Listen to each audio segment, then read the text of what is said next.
Our final speaker before lunch is Celeste Kidd, a professor of psychology of the University of California, Berkeley, where her lab investigates learning and belief formation. The Kidd Lab is one of the few in the world that combine technologically sophisticated behavioral experiments with computational models to understand knowledge acquisition. I'm very excited about this talk. Please do welcome Celeste Kidd to the stage as she'll talk to us about how AI distorts human beliefs.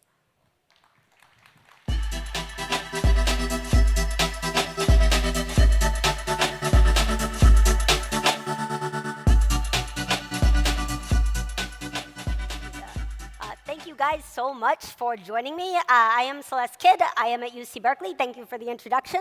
My lab at UC Berkeley, this is them, we work on both biological and also machine intelligence.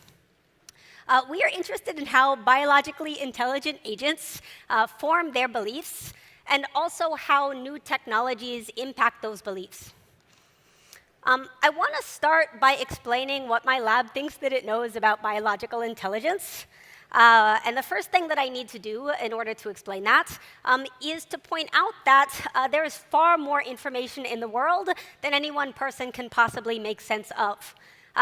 What this means is that intelligent agents have to have evolved specific attentional mechanisms to help us navigate and select just a very small, handleable subset of all the information out there in order to focus on for their learning. Picking a subset of all information is a great thing. It's what allows us to act in the world and to keep going. But picking a small subset has a downside, which is that it is necessarily going to cause problems some of the time and lead to some inaccurate conclusions. The most important implication of this fact is that we have this thing called curiosity, and our curiosity is transient. What it means to pick a subset is that you're interested in something up until some point. Once you reach a point at which you estimate you know enough about that thing, you have to terminate your attention, pick something else, move on, and keep going. We seek uncertainty and lose interest when uncertainty resolves. This is a very old idea in education and psychology, and it's one that we've developed over the course of many years in my lab through a large number of eye-tracking studies, some of which we do with the smallest biologically intelligent beings that we work with, which are our human babies. In these studies, babies saw or heard sequential events, and I'll show you guys what that looks like. This is a clip of an auditory version of an experiment. OK, so you can see the baby there. And how this works is that the baby is attending to an attention getter. That's a laughing baby. And as soon as they start watching, an auditory sequence starts unfolding. And hopefully you guys can hear it OK. When the baby looks away, it terminates. We bring the attention getter back. And the baby continues to watch again. And this is now a new auditory sequence.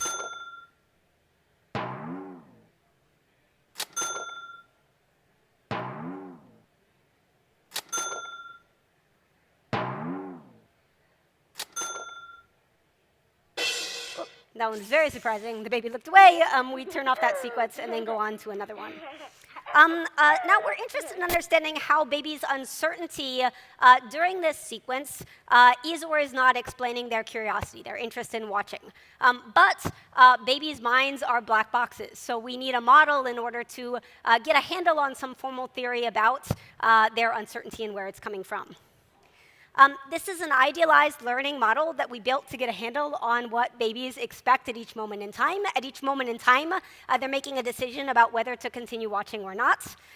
This is a basic Bayesian model. Specifically, it's a Dirichlet multinomial that provides an estimate of the probability that a particular event in the sequence is going to happen next. So this is a model that is starting with the expectation that every event is equally likely, and then updating as the infant makes observations. We use this model to compute a surprisal value, which basically tells us if the event is more or less expected according to the model. With this surprisal value in hand from the model, we can then plot infants' actual look-away behavior as a function of the model's estimate of the surprisal value.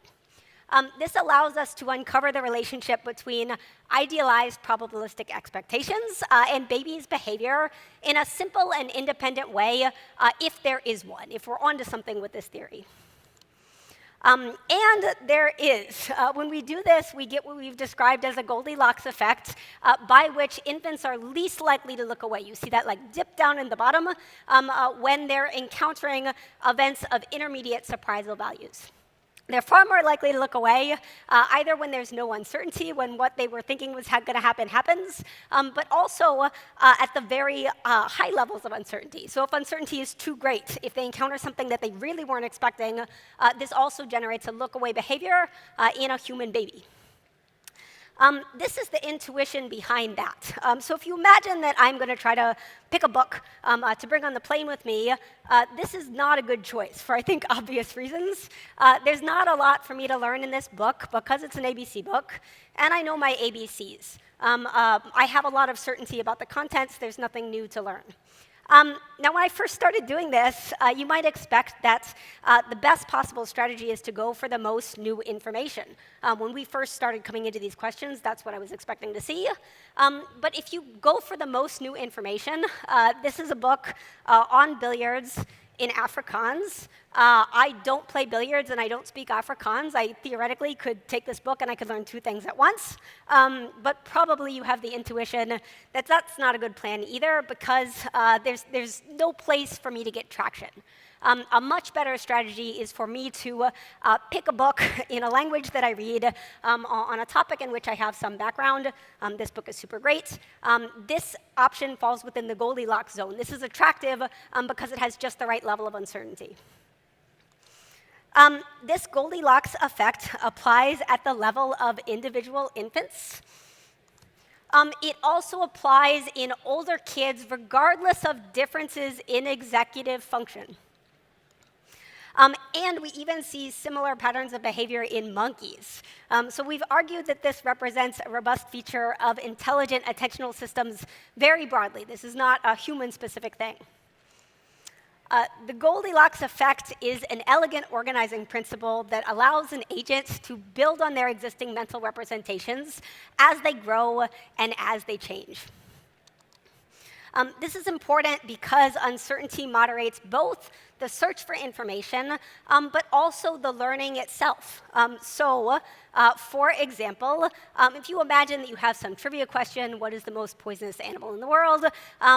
If you think you know the answer, if you think the answer is some kind of snake, but the answer is actually some kind of jellyfish, it doesn't matter. If you think you know the answer, you're not curious, you're not motivated to check, so you don't, and you just get stuck with the wrong answer. That part is obvious. But it's also very profound. What this means is that people do not have good models of their own uncertainty, and that's going to be important in just a minute. There's more than just that, though. So your subjective sense of certainty is not just moderating your search for information. It also governs what information gets in there. So if, for example, in a psychology study, you think the answer is snake, it's actually jellyfish, and we pay you to check the answer anyway. We pay you to look at the right answer. Once you have become certain, the information does not go in the same way. People look at the response. We can even have them type the response, but it's like they're thinking about something else. Information doesn't enter in the same way when you're certain versus uncertain. Once you reach some level of certainty, you don't consider evidence in the same way as you did before you made up your mind. Okay, so now that I've said that, consider a person going to large-scale language models like ChatGPT, looking for answers to their questions. Users go to these systems while they have uncertainty, when they are seeking answers. That's the moment at which they are open to changing their minds. Once they get an answer, especially if it's very confident, especially if it is succinct. Their uncertainty plummets, their curiosity is diminished, and they are no longer open to new information in the future. If you're interested in these dynamics, this is a review that I recently published with my colleague Abiba Bahrain that's in Science, and it's also on our lab website. That fact is a problem in the context of model distortions. We know that these models regularly fabricate information for reasons that are not easily or possibly ever resolvable given the current architectures. If people become certain of answers that they receive from AI models, they run the risk of adopting fabrications as confident beliefs in a way that is not easy or in some cases possible to correct after the fact. Okay, so given that fact, what I want to talk about next is how people become certain. And what I'm going to show you now is that people become certain very quickly, and not for the reasons that you might expect. To make this point, I want to talk about a series of studies that we ran with both adults and also kids, in which we had them learn a novel concept. We had them figure out what is DAXI. The concept is Daxiness. And we charted the progression that they made from initially being uncertain to becoming certain. On each trial in these experiments, people were asked to guess, is this DAXI or not? And then they were also asked to tell us, are you sure that you know what DAXI means? In the beginning, they can't know what the concept is. It could be something really simple, so it could be just like red, or it could be something very complicated with many logical operators that refer to multiple dimensions of the shapes. We're using this setup to evaluate different theories about where people's certainty comes from in the form of different models. We find that the entropy of an idealized learning model is a good predictor of people's accuracy on the task. So that means that as people get more accurate as they're getting more, better, and stronger data. However, model entropy is a really poor predictor of people's subjective sense of certainty. Instead, your subjective sense of certainty, how certain you feel, both as a kid and as an adult, is coming directly from feedback. So in this task, if you get a few answers correct, even if it's just by chance, whatever idea you had in mind at the beginning of that streak, you become very certain that you know what DAXI is, and that's what's driving your certainty. To reiterate, certainty is driven by recent feedback. It is not the strength or the quantity of the evidence. This graphic represents a summary of what I've said so far. It represents the specific attentional mechanisms that humans use in order to select a subset of the information so that we do not get overloaded. Number one, we seek uncertainty. Number two, we use feedback to determine our certainty. Number three, we disengage when certain so that we can find something else to do with our time. This might sound imperfect, and it is, but it's a pretty good system for keeping us moving in the world. If you're interested in learning more stuff about biological intelligence in this process, this graphic is from a review paper with Ben Hayden that's in Neuron that's also on the lab website. Okay, so now that you know enough about human psychology, think about these processes in the context of the advent of generative AI systems like large-scale language models. Generative AI has been held up as a tech that could offer quick access to small servings, to subsets of information that are pleasant by nature of being short and confident. They're easy to interpret. Yet, generative AI models contain known racial, gender, class, stereotypes, and biases, which downstream into model outputs. This is something that we know. For a visual example of this, I'd like to refer to Leonardo Nicoletti and Dina Bass's Bloomberg piece on gender and racial biases in the Stable Diffusion model. It's excellent. The gist of this work is that this model amplifies stereotypes about race and gender beyond what's true of stereotypes in the world. As just one example, the model generates almost exclusively black and brown faces for categories relating to crime. More than 80% of the images generated for the keyword inmate were people with dark skin. And that is true despite the fact that people of color make up less than half of the US prison population. These are the most recent demographics from the Federal Bureau of Prisons. In reality, most inmates are white. It's not just text-to-image models. Documented biases remain prevalent throughout generative AI systems, including LLMs. If you're interested in finding out more, my Berkeley colleague, Deb Raji, is a preeminent scholar who writes really super beautifully about this topic, so I'd highly recommend adding a Google alert or something so that you can catch her writings, because it's super excellent. This is her at the first Schumer AI Forum, Insight Forum last month. These represent just some of the other people who've done work to document stereotypes and biases in generative AI systems, including LLMs. We know from past work in psychology that kids are more vulnerable to belief distortion because of their increased tendencies to anthropomorphize AI, to anthropomorphize robots, but also they're more nascent, influenceable knowledge states. They know less about the world. They're less able to detect fabrications. We also know that kids are using these systems. According to a very recent survey by Common Sense Media, most kids have used ChatGPT. It's 58% of kids aged 12 to 18 years in the US. And despite these high usage rates, most parents and teachers don't know about it. Half of kids report that they've used ChatGPT for schoolwork, and yet only a quarter of parents report knowing that the kid uses ChatGPT for this purpose.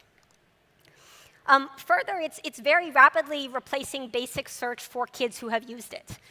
Kids who've used ChatGPT for schoolwork report using it in place of basic search after that. But I've saved the strangest of the facts for last. Despite the fact that we now know that kids are using ChatGPT, we do not know what they are doing with it. We do not know that at this point yet. But we're on it. I'm in the process of work with my Berkeley colleague, Bill Thompson, examining exactly this question. We've designed a platform that we can use to quantify, document, and study how children use AI technologies like ChatGPT, and how the use itself impacts their curiosity and learning on a massive scale. So if this is something that's of interest to you, please get in touch. These are precious moments that we need to document and study while this technology is still in its nascent stage. And before it becomes more deeply embedded in other technologies, and it will be hard to understand what the impact is of its use. To close, technologies that offer information to people should be sensitive to human psychology. I think this is something that we can do a lot better, and if I can be of help trying to figure out what this means to you in your work, again, please reach out, and thank you guys so much for listening to me.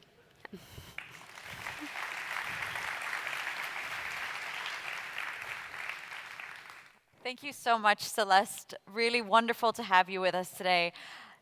Any questions from the audience? This is a fascinating topic, absolutely. Please, in the front, absolutely. Thank you so much, Celeste, for such a wonderful presentation. My name is Letitia Bertrand. I'm president of King's Arch Global, and I'm currently at the University of Oxford studying artificial intelligence. And I'm also giving AI awareness sessions to underrepresented areas, especially Nigeria and Africa. So people have asked me, where do you start the education of AI? I'm really glad about how you started off. And somebody said, well, from kindergarten. What does that mean for them when they become adults? How does it shape their future? Thank you. That's a great question. Use very likely, we only have some data, and again, it's just this one survey from Common Sense Media, which in the US is age 8. Around the world, 8 is when there's a kind of ramping up of kids sometimes being given their own phones. This is especially true in developing nations, where parents see it as an opportunity for kids to receive informal education. Like the idea is that they can look up anything that is known in the world. We don't have good evidence-based ways of preparing them for this process, and generative AI, it's like things like the large-scale language models are fundamentally very different because of the speed with which they change people's minds. So it's really urgent that we know how to do this better. Thank you so Thanks. much. What a wonderful question. The government of Nigeria is doing a lot as well in this space. Was there a couple of months ago in Jos and in Lagos. So it's great. Great that you're bringing this to, yeah, wonderful. Any other questions from the audience? Please, absolutely, sir. Hello. Hi. Do you have any particular take on, let's say, addictive capacity of language model due to some psychology or something like this versus other technology? Yeah. Like you start discussing and you can't stop. Yeah, we don't have data on this, but it is a primary concern. Not so much addiction, which is an issue with the phones, and there's some really great work on that from another one of my Berkeley colleagues. There's concern about dependence. Once you're in the habit of using it for schoolwork, it may be easier to continue to use it for your schoolwork. Theoretically, you could be using it to learn something, but it's also very easy to use it to not learn something, to just kind of space out and put your math problem in it and then get a response back. The fact is that we don't know the degree to which that is happening yet because we don't have any data because of the proprietary nature of these systems. So in the next year, I hope to know a lot more. Again, this platform is going to allow us to see what kids are doing with it. It would allow us to determine when they're using it during school hours versus outside. It'll also allow us to test theories about how kids are conceptualizing it and how that might play into dependence. A kid that regards this as a tool that is sometimes imperfect is going to learn very differently from it than a kid that regards this as something that is all-knowing or that can do your work for you. So those conceptualizations really matter, and yeah. Wonderful. Well, thank you very much, Celeste. We really appreciate Thanks. you being Yeah. with us today and for sharing all your insights. Thank you so much. Yeah, thanks. Appreciate it. See you soon. Thank you.